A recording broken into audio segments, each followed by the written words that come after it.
एक छोटे से गांव में हरे भरे पहाड़ों और प्राचीन जंगलों के बीच एक अद्भुत और जादुई बगीचा था। इस बगीचे का नाम सपनों की बगिया थी, जिसे बहुत कम लोग जानते थे। एक पुराने बैलों से ढके हुए गेट के पीछे ये बगीचा छुपा हुआ था, जहाँ सपने खिलते थे और हंसी गूंजती थी। एक सुनहरी दोपहर गांव के कुछ बच्चे इस पुराने गेट के पास पहुंचे। उन्होंने अपने दादा दादी से सुनी कहानियों से प्रेरित होकर गेट को खोलने का निर्णय लिया। गेट के खुलते ही एक गर्म हवा और सुगंधित हवा का झोंका उन्हें घेर लिया और वे इस दुनिया में कदम रखे जो उन्होंने कभी नहीं देखी थी। बगीचा रंग बिरंगे फूलों से भरा था, जो धूप में रत्न की तरह चमक रहे थे। हर रंग के गुलाब दुर्लभ पौधों के साथ मिश्रित होकर हवा में हर झोंके के साथ अपनी रंगत बिखेर रहे थे। सुनहरी पत्तियों वाले पेड़ एक दूसरे से रहस्यमय बातें कर रहे थे। उनकी शाखाएं धीरे धीरे झूल रही थी, जैसे कि वे आगंतुकों का स्वागत कर रही हों। बगीचे के बीच एक शानदार फव्वारा था, जिसकी जलधारा एक ऐसी धुन पर नृत्य कर रही थी जिसे केवल एक फव्वारा ही सुन सकता था। फव्वारे को पौराणिक जीवों की मूर्तियों से सजाया गया था, यूनिकॉर्न, परियां और ड्रैगन जो जीवित प्रतीत हो रहे थे। उनकी आंखों में एक चमक थी। जब बच्चे उनके पास पहुँचे, बच्चे आश्चर्य से भरे हुए खोजबीन करने लगे। वे ऊंचे सूर्यमुखी के बीच छिपा छिपी खेलते और रंगीन कांच जैसी पंखों वाली तितलियों का पीछा करते हुए हंसते। उन्होंने एक मुलायम मखमली घास का टुकड़ा पाया, जहां वे लेट गए, आकाश की ओर देखते हुए, जो उन्हें पहले से अधिक नीला और विशाल लग रहा था। जैसे ही वे आराम कर रहे थे, बच्चों ने पाया कि बगीचे का अपना एक संवाद था। फूल धीरे धीरे लोरियां गाते थे और पेड़ अपनी पत्तियों को हिलाकर पुरानी कहानियां सुनाते थे।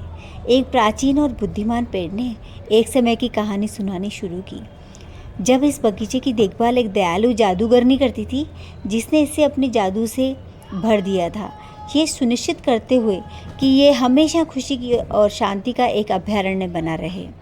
अचानक एक कोमल आवाज़ ने उन्हें पुकारा। मुड़कर देखने पर उन्होंने देखा कि एक छाया से एक आकृति बाहर आ रही है। एक बुजुर्ग महिला, जिनकी आंखें दयालु और मुस्कान गर्मजोशी से भरी हुई थी। उन्होंने अपना परिचय एला के रूप में दिया, जो बगीचे की संरक्षक थी। बच्चों, एला ने समझाया कि बगीचा अपने आगंतुकों को खुद चुनता है, केवल उन लोगों को प्रवेश की अनुमति देता है जिनके दिल शुद्ध और आश्चर्य से भरे होते हैं। बच्चों, मेरे चैनल को प्लीज़ लाइक, शेयर और सब्सक्राइब करो। आगे बताती हूँ। अपने हाथ का हर एक लहर से एला ने इंद्रधनुषीय पक्षियों के झुंड को बुलाया, जो बच्चों के चारों ओर उड़ने लगे। उनके गीतों ने वातावरण को मंत्रमुग्ध कर दिया। उन्होंने उन्हें एक उपवन में लाया, जहाँ फल के पेड़ सबसे मीठे और रसीले फल देते थे, जो उन्होंने कभी चखे भी नहीं थे। हर एक काट में जैसे सपना स्वाद में घुल गया हो। जैसे ही सूरज ढलने लगा, आसमान को नारंगी और गुलाबी रंग से रंगते हुए बच्चों ने महसूस किया कि अब लौटने का समय आ गया है। एला ने हर बच्चे को एक छोटा क्रिस्टल वायल उपहार में दिया, जिसमें बगीचे की सुगंध भरी थी।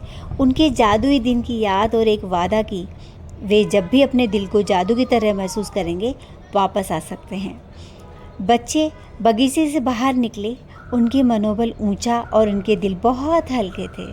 उन्होंने बगीचे के रहस्य को सुरक्षित रखने का वादा किया, इसके जादू को केवल उन लोगों के साथ साझा करने का जो वास्तव में विश्वास करते थे। जैसे जैसे वे बड़े हुए, वे अक्सर लौटते, नई पीढ़ियों को इस जादुई स्वर का अनुभव कराने के लिए लाते। इस प्रकार सपनों की बगिया एक कालातीत अभयारण्य बनी रही, एक ऐसी जगह जहां जादू जीवित था और बच्चों की हंसी युगों तक गूंजती रही, दुनिया को सपनों की सुंदरता और शक्ति की याद दिलाते हुए। तो बच्चों, कैसी लगी आज की कहानी?